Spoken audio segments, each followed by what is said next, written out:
कैसे लगी आपको मेरे गुस्से वाले रूप? नमस्कार, हेलो, स्वागत है आपका। चलिए बातें करते हैं विथ निमिषा में।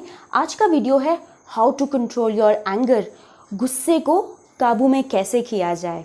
अब मैं आपको शुरुआत में ही ये बता देती हूँ कि आज मैं आपको कोई भी ऐसा मंत्र नहीं दूंगी जिससे आपको गुस्सा ना आए, क्योंकि ऐसा कोई मंत्र एग्जिस्ट ही नहीं करता है। गुस्सा हर व्यक्ति को आता है, अलग अलग परिस्थितियों में आ सकता है। तो अगर कोई आपसे कभी कहे कि हमें तो गुस्सा नहीं आता, तो इसका मतलब वो झूठ बोल रहे हैं, या फिर वो ये कहना चाहते हैं कि हमें गुस्सा आता है लेकिन हमें पता है उसे कंट्रोल कैसे करना है और कैसे गुस्से को अपने आप पर हावी नहीं होने देना है। और साथ ही कुछ लोग ऐसे भी होते हैं जो बड़ा ही ज़्यादा गर्व महसूस करते हैं गुस्सा आने पर। जैसे कुछ आंटियाँ होती हैं जो बोलती हैं, अरे हमारे चिंटू के पापा को तो इतना गुस्सा आता है कि पूरा घर हिल जाता है। फिर वही बोलेंगी, अरे हमारे मोंटी को तो इतना गुस्सा आता है कि क्या बताएं, अरे हमें तो इतना गुस्सा आता है कि ये सब चिंटू के पापा, मोंटी के पापा बैठे रह जाते हैं। तो ये भी नहीं करना है, क्योंकि ये कोई गर्व की चीज़ है ही नहीं। अगर आप कंट्रोल करते हैं, अगर आप अलग अलग परिस्थितियों में, कठिन परिस्थितियों में भी जहाँ कोई आपको बहुत ज़्यादा प्रोवोक करने की कोशिश कर रहा है, उसके बाद भी आप काम रहते हैं, एकदम चिल रहते हैं, या फिर अपनी टाइम या एनर्जी वेस्ट ही नहीं करते हैं, या फिर कुछ प्रोडक्टिव करने लगते हैं, या सिर्फ अपने आप को कंट्रोल कर लेते हैं, तो ही आप सिकंदर हैं और वही सिकंदर है। तो चलिए शुरू करते हैं आज का वीडियो। अब सबसे पहले हम इस पर बात करते हैं कि गुस्सा किन किन कारणों से आ सकता है। तो बहुत सारे कारण हो सकते हैं। कभी कोई बहुत छोटी सी चीज़ से भी हमें गुस्सा आ सकता है कि कोई अजीब तरीके से चुस्की ले लेकर चाय पीता है तो भी गुस्सा आ सकता है। कोई बहुत बड़ा कांड हो जाए तब भी गुस्सा आ सकता है। रोज़मर्रा के जीवन में भी बहुत छोटी छोटी ऐसी चीज़ें होती हैं तो गुस्सा आ सकता है। जब समाज अच्छे से नहीं चल रहा होता है, कुछ ऐसी न्यूज़ पढ़कर हमें गुस्सा आ सकता है। कुछ ऐसे लोग होते हैं जो हमेशा हमें प्रवोक करते रहते हैं, या जो सही से काम नहीं करते हैं, या टीम वर्क सही से नहीं हो पाता है, तब हमें गुस्सा आता है। कई बार हमारे जो पार्टनर्स होते हैं, जिनके साथ हम रिलेशनशिप में होते हैं, उन पर गुस्सा आ जाता है। कभी अपने परिवार वालों पे गुस्सा आ जाता है। और बहुत सारे तरीके हो सकते हैं, बहुत सारे कारण हो सकते हैं गुस्सा आने के। और अब अगर हम बात करें तो हमारे रिएक्शंस कैसे होते हैं। कई बार हम बहुत ज़्यादा वायलेंट हो जाते हैं। अच्छा इसने ऐसा किया, अच्छा इसको तो मैं अब मज़ा चिखा के रहूँगी। फिर कई बार, अरे हाथ में बहुत खुजली चल रही है, 2-3 लगा के आऊँगी। अच्छा इसको तो 3-4 सुनाना पड़ेंगे। अच्छा, तो इस टाइप से हम कभी रिएक्ट करते हैं। और कुछ लोग होते हैं जो खुद का ही नुकसान करते हैं।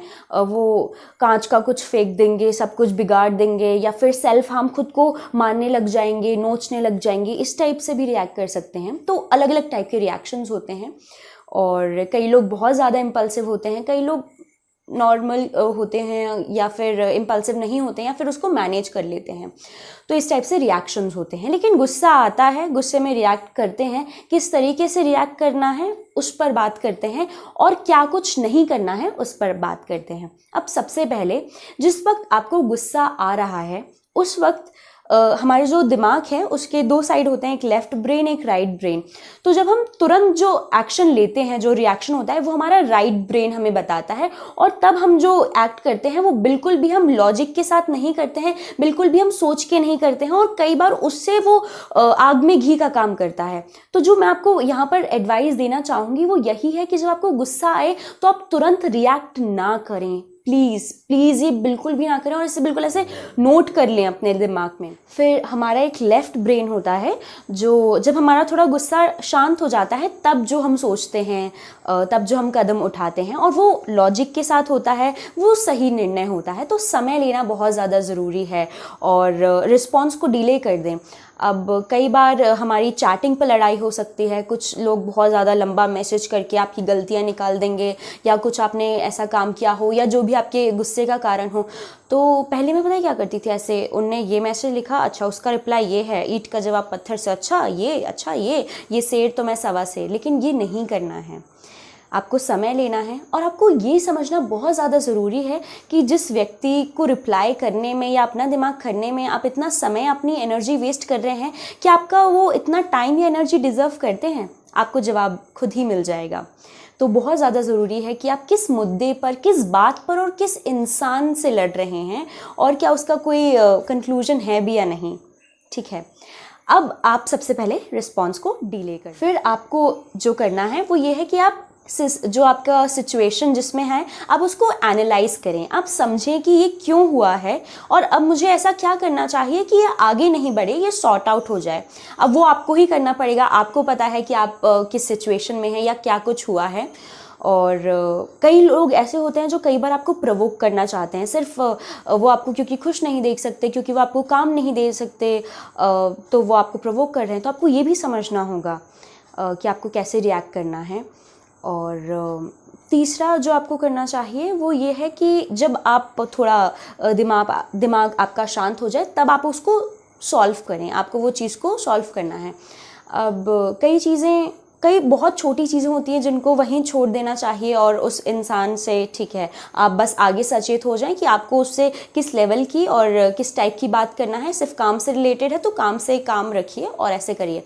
लेकिन कई बार ऐसा होता है कि जिनसे हम प्यार करते हैं, जो हमारे परिवार के होते हैं, हमारे फ्रेंड्स या ऐसे लोग होते हैं, तो हम वो जो गांठ पड़ जाती है उस झगड़े की वजह से, हम उसे सॉल्व करना चाहते हैं। तो ऐसे में बहुत ज़्यादा ज़रूरी है कि बात की जाए, लेकिन बात तब की जाए जब आप लोगों का गुस्सा शांत हो जाए। क्योंकि अगर आप गुस्से के बीच में ही बात करेंगे तब वहाँ से एक आएगा, यहाँ से एक आएगा, वहाँ से आएगा, यहाँ से आएगा, और जो बात थी ही नहीं उसके ऊपर चले जाएंगे और कुछ भी हो जाएगा फिर। इसलिए जब सब चीज़ें शांत हो जाएं तब उसको सॉर्ट आउट करें बात करके।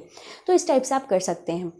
अब एक और बहुत अच्छी चीज़ है कि हमारे अंदर ही एक अच्छी आवाज़ आती है जो हमें सही डिसीजन लेने के लिए करती है, और एक ऐसी आवाज़ आती है जो हमें हमेशा, अरे उसने तुम्हें ये बोला, अरे उसको जवाब दो, अरे ऐसा करो, अरे ऐसा करो। तो आपको समझना है, आपको वो जो शांति लाए, जो पीस लाए, उस वाली आवाज़ को आप सुने, ऐसा करें।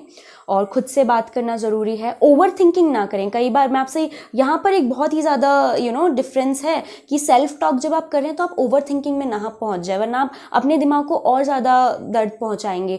और गुस्से के बहुत ज़्यादा साइड इफ़ेक्ट्स भी होते हैं आपके शरीर पर, आपके मेंटल हेल्थ पर, एंजाइटी, मूड स्विंग्स, सर दुखने लगता है। कभी तो मुझे जब ऐसे लगता था ना, गुस्सा आ रहा था, ऐसा लगता था दिमाग निकल के, सर ऐसे दुख रहा था कि ऐसे निकल के बिल्कुल भबक उठती थी मैं। और आप खाना नहीं खाएंगे, पानी नहीं पिएंगे, क्या हो जाएगा? ज़िंदगी भर नहीं खाएंगे क्या? इवेंचुअली खा लेंगे ना, क्यों नाटक कर रहे हैं? मतलब खा लीजिए, गुस्से में और ज़्यादा खाइए, जिससे आपको शक्ति मिले रिप्लाई करने की। तो ये इस टाइप की चीज़ें करें। और मैंने आपको बताया था ना कि कई लोग बहुत ही ज़्यादा, कुछ ऐसे झगड़े होते हैं जो वायलेंट फॉर्म ले लेते हैं, तो कांच फोड़ देंगे, टीवी फोड़ देंगे, कुछ तोड़ देंगे, किसी को मार देंगे। ये सब ना करें।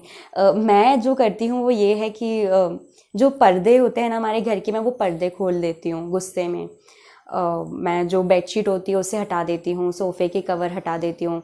उससे ये होता है कि मैं फिर उन्हें सही नहीं करती। तो अगर जैसे मेरे घर में किसी लड़ाई है, फिर वो लोग सही करेंगे, फिर मुझे अच्छा लगेगा, ठीक है, क्योंकि आपको गुस्सा आ रहा है। और मैं यहाँ से आप सिर्फ ये सीखिए कि जब आपको गुस्सा आए तो मैं कुछ नुकसान नहीं कर रही हूँ, ना मैं खुद को मार रही हूँ, ना मैं भूखी रह रही हूँ। मैं सिर्फ ये सारी चीज़ें करके जो सही हो सकती हैं। तो बस इस टाइप से भी आप कुछ कर सकते हैं। और एक चीज़ और जो मैं फॉलो करती हूँ वो ये है कि मुझे किसी ने बताया है कि किसी भी समस्या या का समाधान 2 तरीके से हो सकता है। पहला, आप इतने बड़े बन जाएं कि समस्या छोटी पड़ जाए। अब बड़े बनने का मतलब यहाँ पे ये है कि आप सोचें कि मैं बहुत समझदार हूँ, कभी कभी तो मुझे लगता है कि मैं ही भगवान हूँ और ये लोग क्या है, अरे बोलने दो, मुझे क्या फ़र्क पड़ता है, इस पे मिट्टी पाओ। तो इस टाइप से कि आप इतने बड़े हो जाएं कि समस्या छोटी लगने लगे और फिर कोई सेंस ही नहीं बनता है तू तड़ाक का, तू मैं का। दूसरा होता है कि आप भिड़ जाओ समस्या से। अब वो भिड़ना भी किस तरीके से है, किस लेवल पर है और किस समय तक है, वो आप ज़्यादा अच्छे से जानते हैं। और कई बार हमारे स्वाभिमान पर बात आ जाती है, कई बार हमारे सेल्फ रिस्पेक्ट पर बात आ जाती है। तो मैं वहाँ आपको बिल्कुल नहीं कहूँगी कि आप क्योंकि फिर जब आप जवाब नहीं देते हैं, जब आप उसे सॉर्ट आउट नहीं करते हैं, फिर आप एक गिल्ट के साथ रहते हैं। तो ये आपको पता है।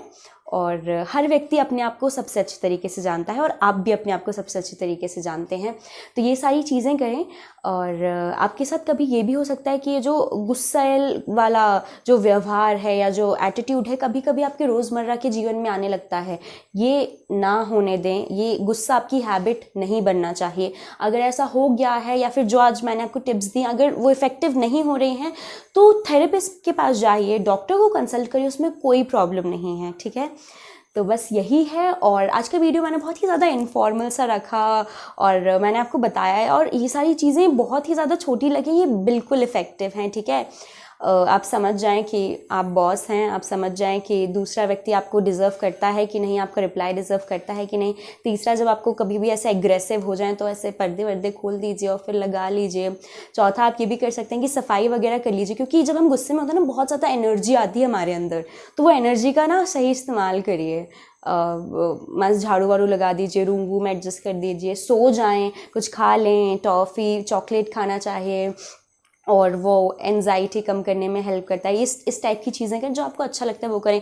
लिख के कहीं कुछ रख दीजिए, या फिर जो भी आपकी हॉबी है उसे प्रैक्टिस कर लीजिए। और अगर ये सब नहीं करेंगे ना, तो भी जो मैंने आपको पहले टिप्स दी हैं वो बहुत ज़्यादा इफेक्टिव हैं। बस ठंडे दिमाग से सोचिए, तुरंत रिप्लाई ना करें, भावनाओं में ना बहें, ठीक है। और आप ये सारी चीज़ें करिए और सब सेट हो जाएगा, और आपको बहुत सारी सकारात्मक ऊर्जा मेरी तरफ से आ रही है। अगर आपको वीडियो अच्छा लगा हो तो प्लीज़ लाइक कर दें, अगर अच्छा लगा हो तो बताएं, या फिर ऐसा कोई किस्सा है जो आप शेयर करना चाहें, या फिर आपको आज के वीडियो में क्या सबसे अच्छा लगा या क्या बुरा लगा, कुछ भी हो आप कमेंट सेक्शन बताएं। पहली बार आ रहे हैं तो प्लीज़ सब्सक्राइब कर देना और जुड़े रहें। चलिए बातें करते हैं विथ निमिषा से। और एक बात मैं आपको बताना चाहूँगी कि सोशल मीडिया पे बहुत सारी चीज़ें अच्छी लग सकती हैं, अरे ये व्यक्ति कितना खुश है, अंदर सबके ही मच्छी पड़ी है, तो मच्छी तो है ही, लेकिन आप उसे कैसे हैंडल कर रहे हैं। कई लोग उस गंदगी में ही रह लेते हैं, जो भी प्रॉब्लम है, कई लोग उसे साफ कर लेते हैं, लेकिन धूल सब जगह ही आती है, हर घर में आती है। तो खुश रहें, मस्त रहें। और बाकी बहुत सारे वीडियोस हैं मेरे चैनल पर, secret to a peaceful life, और कुछ ऐसे फ़नी वीडियोस भी हैं जो आप देख सकते हैं, व्लॉग्स हैं। तो अगर आपको कभी भी गुस्सा है तो आप मेरा चैनल भी विज़िट कर सकते हैं। और बाय, बहुत ज़्यादा बोल दिया, ठीक है। Like, share, comment and subscribe.